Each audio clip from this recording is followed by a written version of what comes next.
Hey everyone, Rarity Dash here, time for another Patreon-sponsored reaction video. And this one comes to you courtesy of Kevin Tigner, who has requested that I react to a video called The Top 20 Unintentionally Disturbing Kids Characters from Around the World by Blame It on Jorge. And yeah, that title is pretty self-explanatory. We're going to see some rather disturbing characters from like kids shows and stuff. That could be great. I'm really intrigued by the concept here. Though, I mean, top 20, that feels a bit excessive to me. I think for a listing video, you don't really need quite that many. But, I mean, there was probably no shortage of this thing, and he probably didn't want to leave some really great ones out. So I'm sure that's why we kind of went for more here. But, yeah, I'm really interested in this. I mean, it's not the kind of thing I would normally watch on my own, but just the concept has me pretty intrigued to see just what is included here, and to see if I recognize anything. It could be pretty fun. Anyway, let's just go ahead and get this started. Here we go. Copyright disclaimer. Yeah, fair use, very important. Warning, obviously this is going to have some disturbing stuff in it. That's kind of the point. Have you ever tuned into your favorite show as a child and was creeped out by one specific character? And one that wasn't even supposed to be probably. creepy. Sometimes even being the host of the show or its main characters. Well, you're not alone. Apparently tons of children's shows around the world has had these kind of messed up, unintentionally creepy nightmarish characters. So today, we're going to cover 20 unintentionally disturbing kids from around the world. This should be good.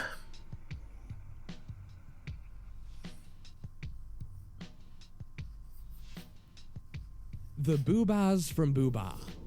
Okay. This show was a British TV program that was produced by Ragdoll Productions. The British TV is always weird. Oh, big God.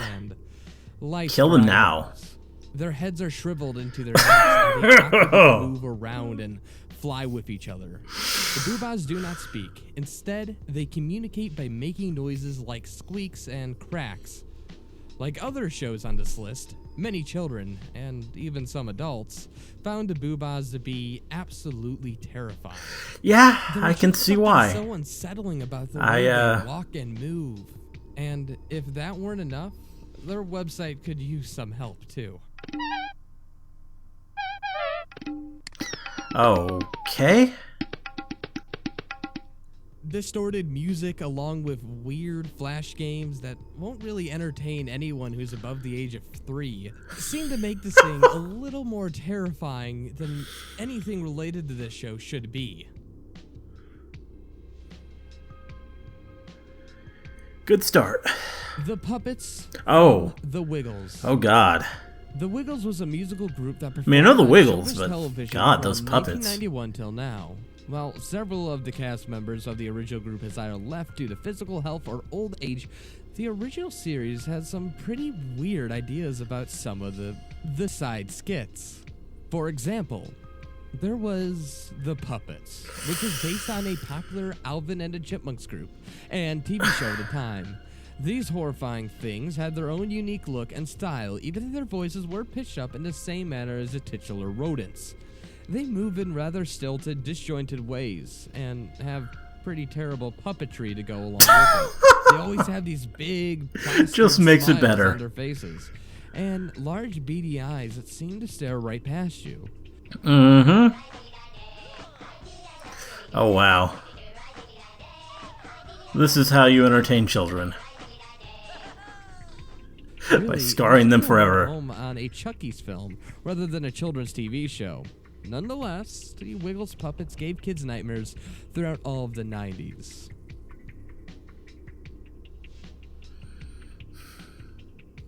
Fafo. From the island of Dr. Moreau. Whoa. Fafo is an alien-born character. I mean, that looks like something that would come from the island of Dr. Moreau. Landia. He came to Earth to form. Why is there a kids show called The Island of Dr. Moreau? Magic, with a quartet it's like a messed up Since his sci-fi story. He's grown to become quite popular amongst Brazilian children, getting to have its own program, dolls, and other licensed products. Why? However, he's still incredibly creepy Yes. And his features are incredibly bizarre. Most notably his strange cheeks that outgrow and sag over his skin. And his eyes that give off an almost sinister-looking stare. Oh, God. His nightmarish appearance is completely unintentional, but nightmarish nonetheless. I'll say, I Satsuki Minami from Maburi TV. Maburi TV was already a going to Japanese Japan show involving children dancing, often with the host Satsuki Minami. She's seen in a one-piece jumpsuit that has patches on it saying some pretty vulgar things all in English. And while these two might be confusing to a Japanese audience, the third is well known because of its close translation to the word faku. There really is no reason behind her outfits, and she's even worn it in a number of episodes with little to no backlash. In one confusing episode, the children are seen wearing Nirvana shirts for, again, no real reason. She dances and helps choreograph the children with these inappropriate messages displayed on her shirts. Why? The Flute from HR Pufnstuf. Okay. This bizarre children's show only ran for 2 years, with a total of just 17 episodes. The plot involved an 11-year-old boy named Jimmy, who becomes shipwrecked and lands on a deserted island. Him and his friend, a talking flute named Freddy, take a ride on a mysterious boat that leads them to the Living Island. The boat was actually being controlled by a wicked witch, who used it to lure Jimmy and Freddy to her castle. The entire show is full of strange human-sized puppets, and Freddy the Flute is the most companion ever. He gives off an unsettling face whenever I think I've seen some HR Pufnstuf, but I don't remember. But what's just as terrifying as Freddy the Flute is Witchy Poo, the primary antagonist of the series who's after Freddy the Flute. She rides I at least know it was a thing. And is mean to everyone around her, even her henchmen. I don't remember this though, so maybe I didn't actually see it. Thankfully. The Groke. From the Moomins. Heard of the Moomins. The Groke is a fictional pretty big thing from the Swedish show The Moomins. She's a tall, ghost-like creature, and is known as the biggest threat in Moomin Valley. Cold, creepy. Wouldn't she be intentionally creepy then? Everything this character touches freezes. This she stays in one spot for more than This sounds like the kind of character where you're trying to make them disturbing. And nothing can ever grow there again. In the English dub, she's completely mute. But in the Finland, Poland, France, and Japan dub, her voice is absolutely terrifying.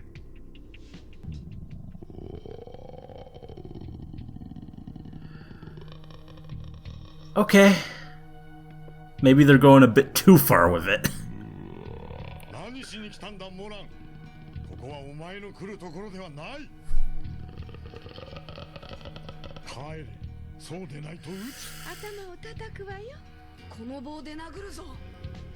The Groke is considered to be one of the most intimidating characters in a children's program. However, she is also considered by others to be one of the most sympathetic and misunderstood villains. Even though she starts out portrayed as an evil and terrifying antagonist, later adaptations depict her as a lonely person who longs for warmth, light, and companionship, but is unable to because of her nature to kill things. She has no control over her appearance and her ability to freeze anything she touches. Wow. Mr. Blobby from Noel's House Party. Oh, wow. Noel's House Party was a Saturday night TV show on the BBC, once hailed as the most important show on the BBC by a senior corporation executive. Never heard of it. In 2010, Noel's House Party was voted the best Saturday night TV show of all time, according to the Mirror. Despite the positive reception, one of the show's characters was negatively received, and that was Mr. Blobby. Mr. Blobby is an 8-foot, round-shaped figure covered in yellow spots. He communicates by saying the word Blobby in an electronically altered voice and expresses mood through... Now this is just weird.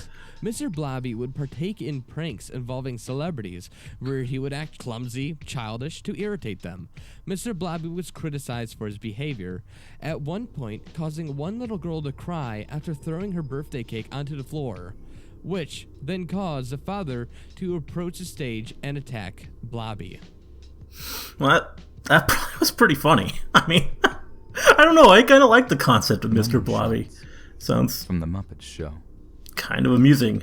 On episode 124, I've seen some of the Muppet Show, but on The Muppet Show. I don't remember this guy. They're an experimental group of dancers formed in Switzerland, made up of performers whose techniques include acting, puppeteering, and other forms of artistry. They mainly perform in black leotards. Yeah, they're weird. Minimal attire, with creative masks while remaining completely silent. They also made an appearance on Sesame Street, where they performed several times. One involving 2 cardboard boxes to demonstrate the idea of being sane and different, and another involving freely stretching out each other's mouths. These concepts must have been entertaining and even fascinating to adults, but for children, it must have confused and horrified them.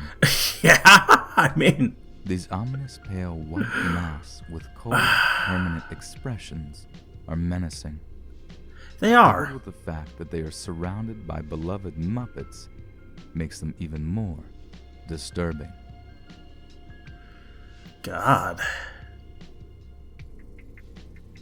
The Phone from Telechat.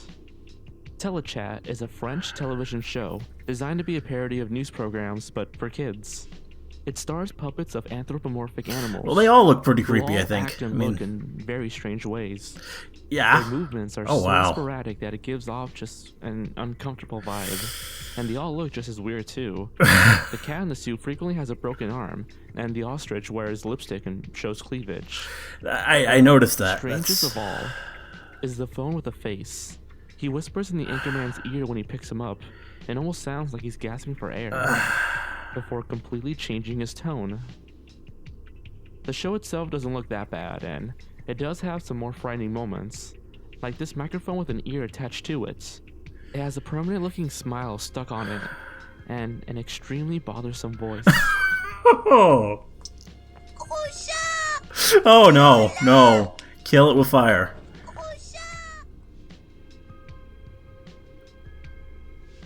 More so.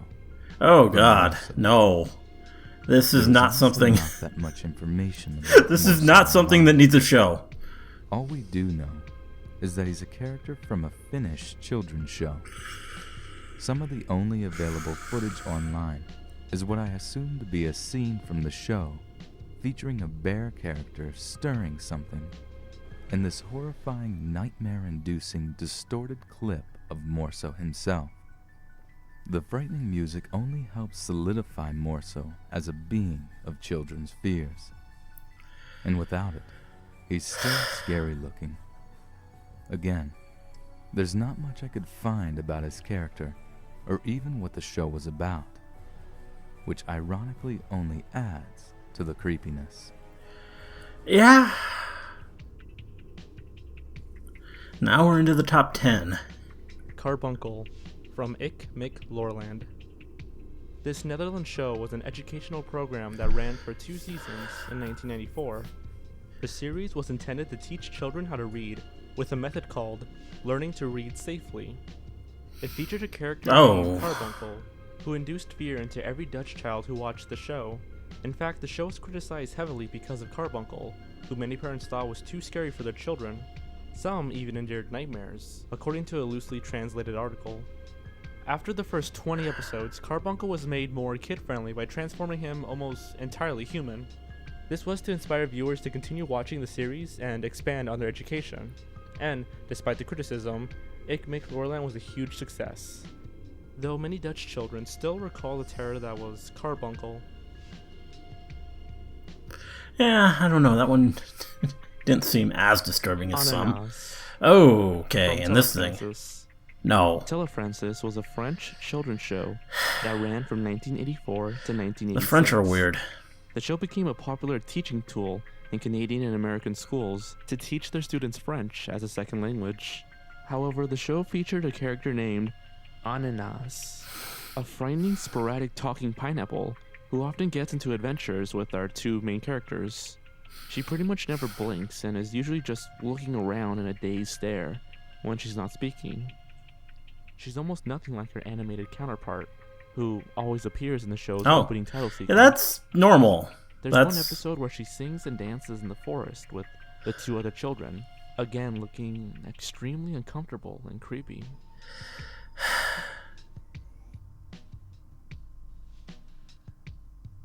Hartley Hair from Pipkins. There was a 70s kids show in Britain called Pipkins that ran from January 1973 to December 1981. The show starred a gang of animals such as a pig, a monkey named Topov, an ostrich named Octavia, and a hare named Hartley Hair. Well, they reversed the pig and the monkey there. He That's was the most monkey and the daunting pig. thing about the show. And while Hartley Hair wasn't intended to be creepy, he ended up being downright unnerving for some children. The show itself was devoid of any real humor or color, and instead focused on a depressing color scheme. In this video, Hartley talks to children about being naughty. And today I'm going to talk to you about being naughty. He then brings out the glove puppet and explains that you can do all sorts of things with a glove puppet. You know, you can be naughty with a glove puppet. The creepy puppet. Yeah, this hair just seems like evil. Oh, dearie me. No! We have been getting into lots of trouble, haven't we?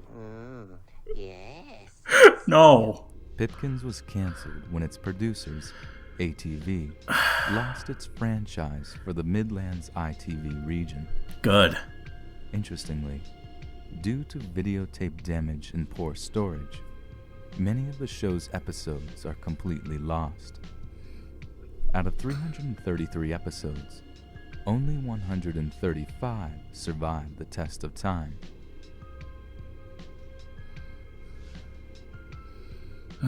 The Giant Walrus. Oh. From Pingu.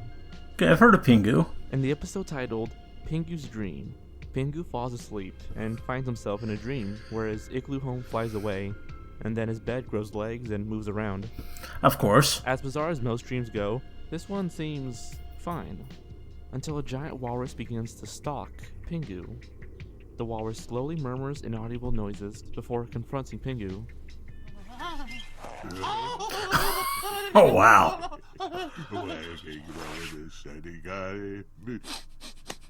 Yeah. Oh.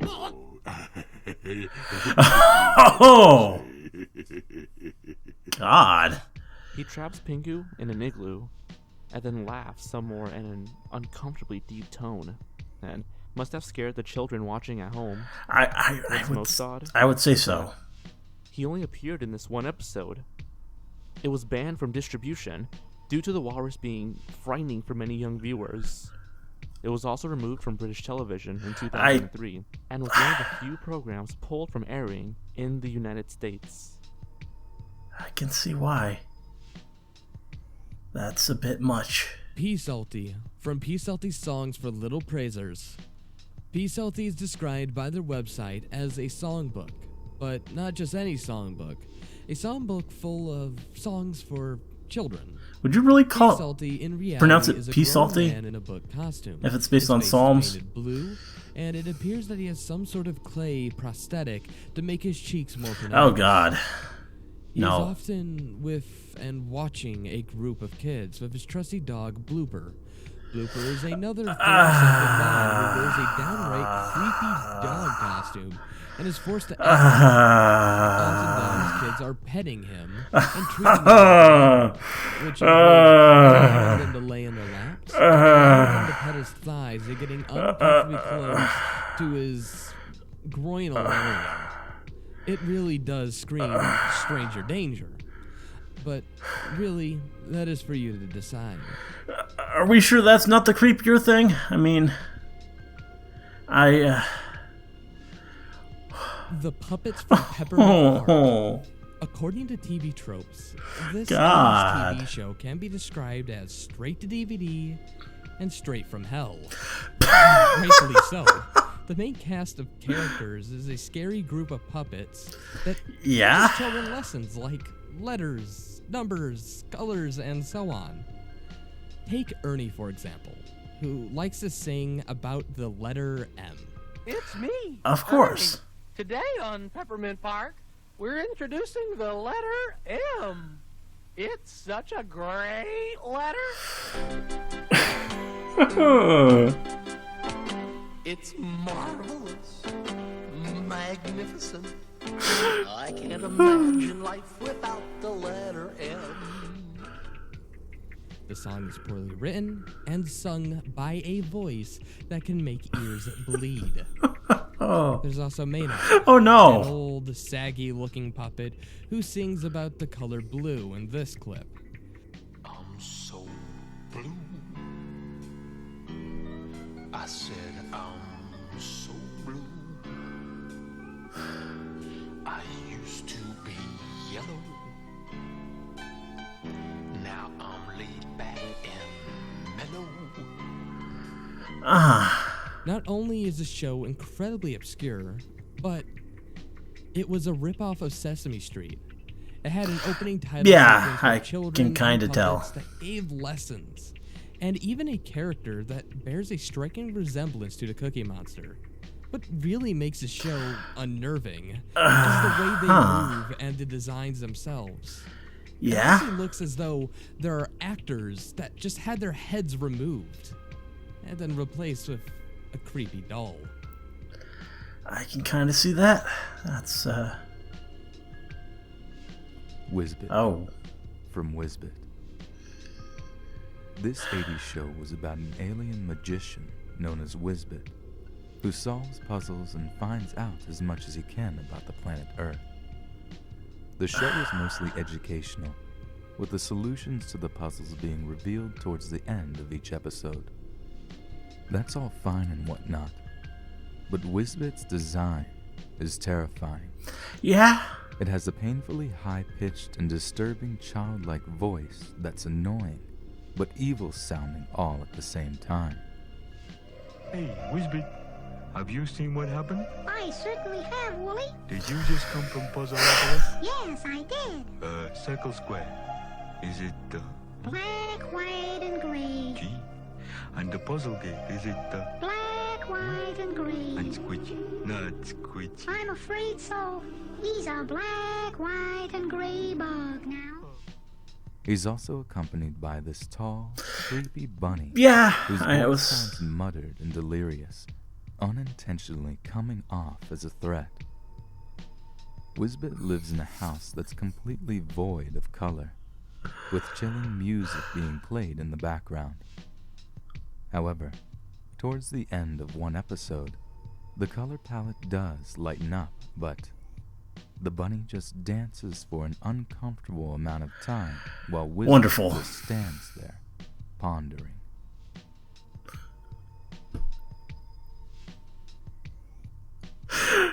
Oh god.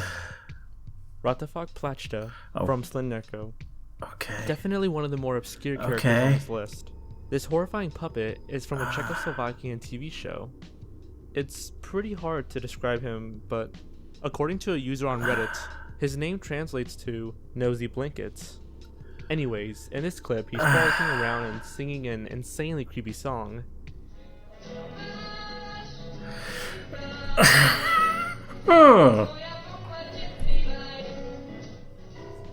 In the show, he seems to enjoy walking around and having fun with children.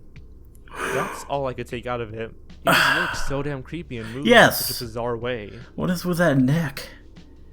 Oh god.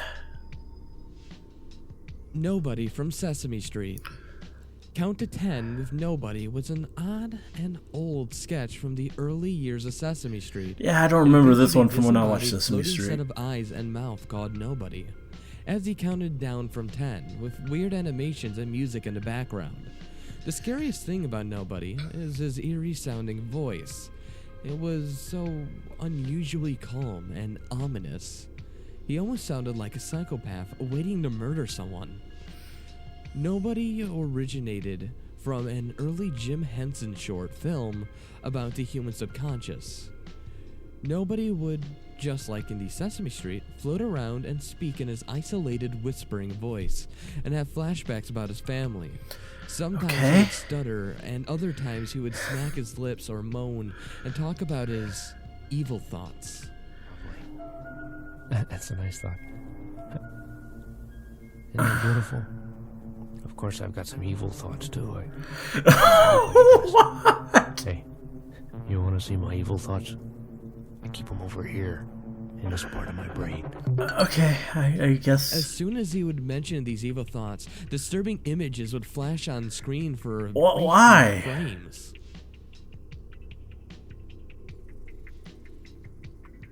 God. Mr. Nosy. Oh, okay. Jigsaw. Yes.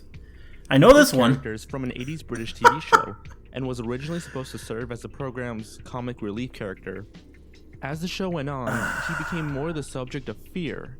Episodes would often show Mr. Nosybunk acting out clues to the word of the week.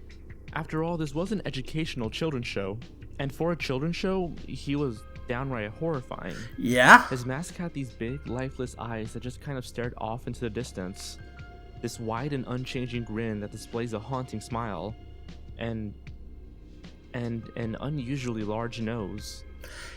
In the show, he's always silent, and often had his nightmarish repetitive tune accompany him.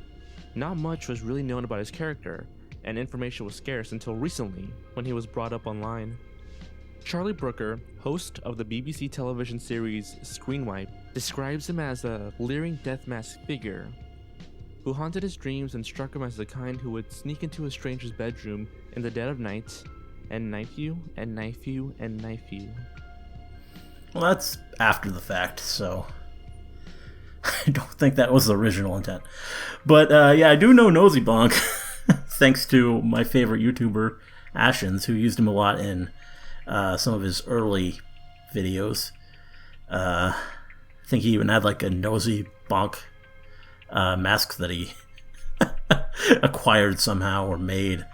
But that's going way back to a channel that's been around for like a long time, over 10 years. But yeah, Nosy Bonk is definitely creepy. Though personally, it was creepier seeing some of these other things that I wasn't so familiar with. Stuff that was entirely new to me here. That was disturbing, some of them. Just like, wow. Like, what are these people thinking? No one... Do they even understand what's going to appeal to children and what's going to really disturb them? I don't know. I don't know. That was yeah. A lot of creepy stuff. A lot of really creepy characters.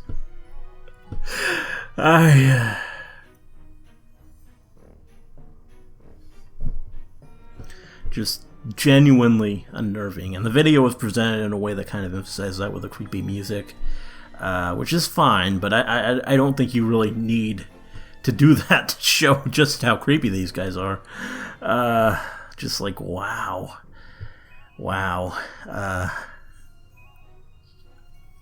Children's entertainment, I think, has come a long way. I think we've got a greater idea now of how not to traumatize children. I think. I hope. I mean, you don't really see this kind of stuff as often anymore, I don't think. But, But yeah, there was a time when Nightmare Fuel was just all over the place, I guess. God.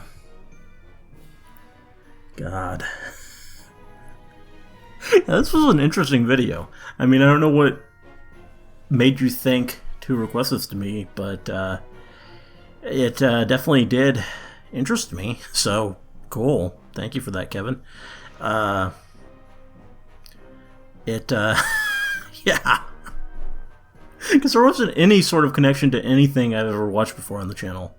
I mean, maybe even if you knew I was a fan of Ashen's, I mean, most people aren't really that familiar with the Nosy Bunk stuff, since it was so far long ago, and really only people who have binged all his stuff would know it, or who have been around that long. But yeah, I don't know. I don't know why you chose this, other than I guess it interested you, so you thought it would interest me. But and you were right. I mean, this was a very interesting, very illuminating look into the crazy world of really disturbing stuff meant for kids. God, yeah, this was weird. This was a lot of these just so wrong. Didn't even like looking at them. But yeah, thank you for that, Kevin. And if you want me to watch a video of your choice, you can check out my Patreon. And if you back me at the $20 level, you can choose one video a month for me to react to. And yeah, that I'll keep doing it as long as you keep as long as you actually keep supporting me at that level. So go check that out if you're interested, and whatever the case, hope you enjoyed the reaction. Let me know if you did, and see you in the next one.